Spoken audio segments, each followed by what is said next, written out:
Meu nome é Demetrios Conrado Feaciu, sou técnico do Paulistano e estou no quadro Meu Ídolo Daria um Livro.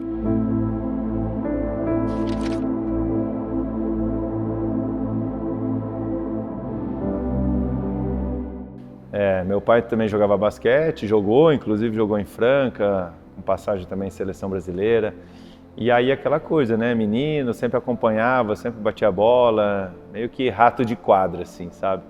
E aí fui tomando gosto, né? Basquete também estava no sangue, e aí fui evoluindo, crescendo, melhorando, jogando. Então comecei cedo e comecei em Bauru, no Luso de Bauru, depois vim para o Corinthians, em São Paulo. Do Corinthians, aí eu recebi uma proposta para Franca, para jogar como profissional lá. Então acho que ali era o divisor de águas ali da minha carreira, né? Porque até então você jogar a categoria de base é uma coisa, você já passar a treinar e jogar adulto já era uma outra situação. Então não tive dúvida, na verdade, na minha decisão, e acho que tomei a decisão certa, porque dali eu consegui profissionalmente ter uma grande carreira de jogador. Eu tive assim como referência, o técnico era o Hélio Rubens, né, que foi o início da minha carreira profissional ali, onde eu tive a oportunidade maior dentro do basquete, e aprendi muito com ele, aprendi muito com meus companheiros, com os outros técnicos ali também, o Carlão, que era o assistente técnico, foi meu técnico ali também no Juvenil de Franca. Então assim, na verdade você não sabe muito a direção que, né, o final da história na verdade você não sabe, né? Mas o mais importante é como você constrói tudo para entender o final. Eu acho que o grande detalhe é isso, porque a construção disso, ela vem de dedicação, de treino, de empenho, de sacrifício. Então acho que tudo isso muitas pessoas não entendem, todo esse processo, né? Ver o resultado final, que é você estar aparecendo, jogando numa seleção ou jogando numa final de campeonato, dando entrevista, mas por trás disso tem toda uma história, um trabalho, né? E um trabalho desafiador, um trabalho com muito sacrifício. Então, acho que o mais importante na minha carreira é, primeiro, eu acreditava nesse processo, eu acreditava no trabalho. O trabalho, para mim, gerava confiança, e a confiança é um dos fatores mais importantes para o jogador na quadra, né? Então, o trabalho que eu falo é a dedicação de treinar mais que todo mundo, prestar atenção no que o técnico pede, o que eu tenho que fazer na quadra, a leitura de jogo, o entendimento do jogo. Então são somatórias aí, fatores importantes para você mudar o nível, mudar um patamar e chegar a buscar um nível de excelência que eu sempre, meu sonho era chegar numa seleção brasileira. Meu maior desafio era entender o que o jogo pedia, dia a dia você manter o seu nível de concentração e de treinamento. Porque uma coisa eu falo assim, eu vou dar 300 arremessos, tá bom, você vai dar um dia, 2 dias, vai chegar no quarto, quinto dia, às vezes você cansa, às vezes você fala, pô, hoje não, sabe? Então assim, é manter o nível de concentração e comprometimento. Então isso aí vai te acarretar em bons resultados. E o que eu focava muito era assim, às vezes você não ia jogar bem, mas o que eu fiz para aquilo, como eu me dediquei para aquilo, a minha consciência estava muito tranquila nesse sentido, da maneira que eu treinava e da maneira que eu me empenhava. Aí às vezes eu não jogava bem, que é normal, às vezes um jogador não ter um bom dia, mas eu estava muito tranquilo em relação ao que eu fiz para aquilo, né? Que eu sabia que aquilo era o momento, ou aquilo era uma fase, ou a dificuldade que eu estava enfrentando era justamente para eu procurar o próximo degrau para subir mais ainda. Então é o que eu falo, tudo isso é dentro de um processo, dentro da experiência que você vai ganhando como jogador, né? E aquela coisa das referências que você tem, e depois você passa a ser referência e tenta, sendo referência, mostrar para os mais novos como que funciona. Então acho que tudo isso vem de crescimento, vem do dia a dia e também de uma longa carreira, né? Olha, para mim, assim, tudo que eu aprendia e todo o processo de evolução que eu tinha, vou dar um exemplo, quando eu saía do juvenil e ia para o adulto. os meninos do juvenil me tinham como uma referência, porque eu estava no adulto. Eu tentava mostrar para eles o que eu tinha aprendido com os adultos e o porquê de estar tendo o sucesso de estar ali. O que eu quero dizer com isso? Eu tinha que treinar forte, eu tinha que mostrar, eu tinha que ser o exemplo para eles. Porque não adiantava eu voltar para a categoria de base e achar que eu era o melhor, que eu era isso, meio que ser mascarado, né, no contexto da palavra. E aí eles vão olhar e falar assim, nossa, o cara então para ir no adulto ele tem que ser mascarado, ele tem que ser malandro, ele tem que ser... Não, pelo contrário. Então eu tentava mostrar para eles que tinha que trabalhar duro e tudo que eu aprendia no adulto eu tentava transferir para eles na base. E depois no processo de seleção brasileira a mesma coisa. Quando eu fui para a seleção brasileira e voltava para o time, eu era o exemplo, né? Pô, o cara tá numa seleção brasileira, o que ele faz? Como que ele treina para estar numa seleção brasileira? Qual que foi a dedicação dele no dia a dia para estar numa seleção? E aí você passa a ser realmente a referência e mostrar para ele, ó, para ir para uma seleção você tem que treinar dessa maneira, você tem que se comprometer dessa maneira.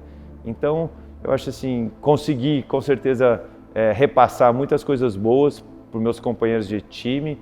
Eu era capitão, eu era líder, mas um líder natural, assim, que trazia, acho que junto comigo, todos os jogadores. Acho que eu liderava pelas boas ações, sabe? Então, acho que isso facilitava muito.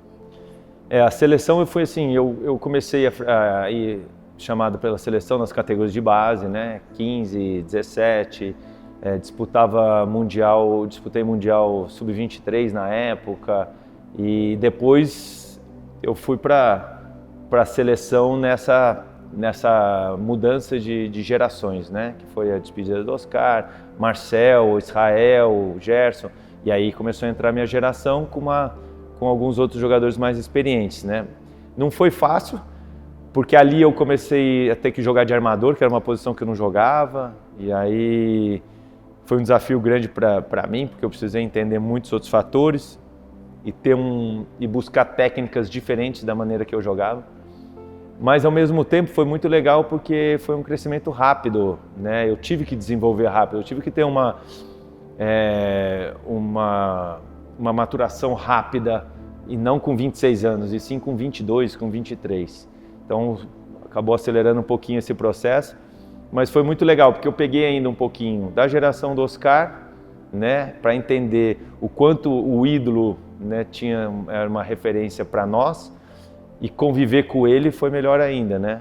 Porque aí você vê de perto a realidade. Então eu joguei uma Olimpíada com ele em Atlanta em 96 e depois disso a nossa geração começou a ser mais aquela geração mesmo que estava dominando no sentido assim de fazer parte realmente da seleção brasileira, disputar mundial e tudo mais. Então foi um processo natural, né? E eu vejo assim que foi eu olho para trás e vejo que foi um processo muito legal, de muito aprendizado para estar numa seleção. Para mim, o momento mais marcante na seleção brasileira, por incrível que pareça, não foi dentro da quadra. Foi quando a gente participou da abertura da Olimpíada, em Atlanta. E tem até um vídeo, a gente descendo a rampa do estádio em Atlanta, que a gente estava numa espera para participar e tudo mais, a gente não sabia onde que a gente ia chegar, né? Aí nós subimos uma rampa, de repente a hora que nós subimos uma rampa assim, ó, a gente deu de cara com 80 mil pessoas. E a hora que anunciou o Brasil, todo mundo ovacionou, assim. Então a gente desce a rampa assim, numa emoção que ali você fala assim, tô numa Olimpíada, sabe? E aí a gente tem até uma cara de bobo ali, sabe? De não sabe nem para onde olhar, não sabe nem para onde fazer tchau, isso e tal. Então foi, acho que, um dos momentos mais emocionantes para mim e marcantes que eu estava numa seleção brasileira, que foi essa abertura de uma Olimpíada. Meu final de carreira, eu parei de jogar basquete, na verdade, porque eu tive uma lesão nas costas, né, na coluna, L3, L4, eu tive que fazer uma artrodrese, operei e tudo mais. Os médicos falaram que eu poderia até voltar a jogar, mas eu já estava com 34 anos e aí já realizado como jogador em todas as situações de seleção, títulos e tudo mais. Então eu não tava com mais objetivo, não queria mais, não estava pensando em algo diferente. E aí eu falei assim, vou preservar mais o meu físico, o meu dia a dia, para não sentir dor e tudo mais. Então foi um processo assim, do meu último ano, que a única coisa que eu gostaria de ter feito o último ano, talvez, era ter anunciado que seria meu último ano. Porque aí você vai automaticamente se despedindo da quadra, do último lugar que você vai jogar, do último vestiário, da última viagem, sabe? Então acho que isso aí seria, acho que eu teria encerrado a minha carreira diferente. Mas não que foi frustrante, não. Eu entendi todo o processo de ter que parar de jogar e realizado de tudo que eu conquistei dentro do basquete. Meu pai sempre foi um cara que me ajudou muito nesse sentido. Eu não tinha a cobrança dele, eu tinha a parceria dele por ele ter jogado e vivenciado aquilo. Então acho que isso é gostoso, você ter alguém do seu lado que vivenciou uma experiência e que conseguia te repassar isso de uma maneira positiva. Como técnico era engraçado que todo começo de temporada eu falava para ele as opções que tinham de cada time, aí ele anotava no caderninho dele assim, jogador tal, 10 pontos. Tal. Aí ele colocava 8 jogadores e todos os pontos que cada um ia fazer. Aí ele falava assim, Demetrios, aqui você tem 7 jogadores, esses 10 jogadores vão te dar 70 pontos, você precisa de mais uns 2 para pontuar, para chegar nos 80. Sabe? Então ele fazia um cálculo de média de cada jogador, quanto ia te dar de pontuação, que ia corresponder ao que seria o jogo, né? E era engraçado porque realmente ele tinha razão, né? Que a gente trabalhava com média de jogadores e tudo mais, ele falava, então você precisa de mais 2 jogadores pontuadores aqui, ó, o que você acha e tal. Então a gente sempre teve uma troca muito legal nisso aí. Olha, eu converso muito com jogadores pré-temporada, com jogadores que a gente vai acertar ou renovar, e eu sempre pergunto para eles qual que é o objetivo de carreira deles, né? Onde que eles querem chegar. Porque dependendo da resposta você já tem uma noção do que cada um quer, quais são os seus objetivos. E para mim, o jogador ele tem que ter, né, um plano de carreira, ele tem que ter um compromisso, um desafio, né, um objetivo, um sonho. Então eu nada mais busco isso dentro do jogador para tentar desenvolver esse projeto com ele, né? E então isso tudo tem um envolvimento do comprometimento, porque depois eu no bom sentido, eu vou cobrar ele disso aí, né? Porque às vezes o jogador chega para mim e fala assim, eu quero chegar numa seleção brasileira. Tá bom, mas o que você faz para isso? Como que você trabalha para isso? Você acha que o seu trabalho no dia a dia, ele vai te levar numa seleção brasileira? Porque às vezes nem o jogador tem a noção do que precisa ser feito, porque não viveu ainda a experiência, né? E eu tive a felicidade de viver isso, de saber o que precisa para ter uma seleção brasileira. Como que você tem que treinar, a intensidade, o dia a dia, o trabalho. Então, eu busco repassar isso para eles, né? E lógico, tem uns que vão entender o processo, tem outros que vão demorar um pouquinho mais, né? Porque só quando você vive realmente. É igual pai e mãe, né? Você fala para o seu filho algumas situações e passa batido, mas depois de 3, 4 anos que ele vivencia, vai falar assim, nossa pai, bem que você falou, né? Então assim, o jogador é mais ou menos igual, né? Eu tive exemplos aqui, jogadores que foram para a seleção brasileira e quando voltaram falaram assim, nossa, Dema, tudo que você falava aqui eu escutei lá. Então, é isso. Mas às vezes precisou escutar de alguém diferente para poder entender que ele está no caminho certo. Eu acho que isso é válido, isso faz parte também do ganho de experiência de cada jogador. Acho que cada época da minha carreira como técnico foram épocas de aprendizado, desde quando eu comecei em Limeira com a Winner, que a gente fez um trabalho muito legal lá de desenvolvimento de jogadores, de crescimento de jogadores. Depois, no Minas também, eu passei um momento de 1 ano e pouquinho lá, e nosso time super jovem ficou entre os 5 primeiros do campeonato.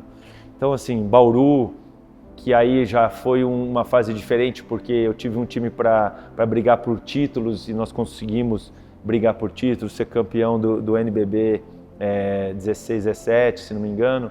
Então, assim, cada momento teve um momento de aprendizado, eu falo, com características de jogadores diferentes. No Corinthians também, na época da pandemia, foi rápido, mas também foi muito prazeroso poder dirigir um time de camisa.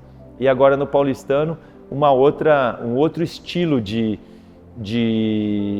equipe, no sentido do que são garotos jovens, com uma mescla com alguns mais experientes, que faz com que você tenha que entender como desenvolver eles, né? E ao mesmo tempo a gente conseguiu ter uma mescla de jovens e alguns adultos e buscar título, né? Ser campeão paulista, né? Disputar aí semifinal de Super 8 e jogar de igual para igual com qualquer time hoje do NBB. Então é um outro tipo de satisfação, é um prazer também que a gente tem, que você vai ganhando como técnico, entendendo o processo de cada time. Eu tento ser muito correto nas minhas coisas, no meu dia a dia, eu tento mostrar para eles o que fazer para virar um jogador de nível de seleção, né? E também repassar isso para os meus assistentes técnicos que estão no meu dia a dia. Então, assim, eu tenho uns feedbacks bem positivos e isso vai me dando força, isso vai me dando prazer em estar comandando, em estar direcionando uma equipe, sabendo que quem está do meu lado tem o prazer de trabalhar comigo no dia a dia.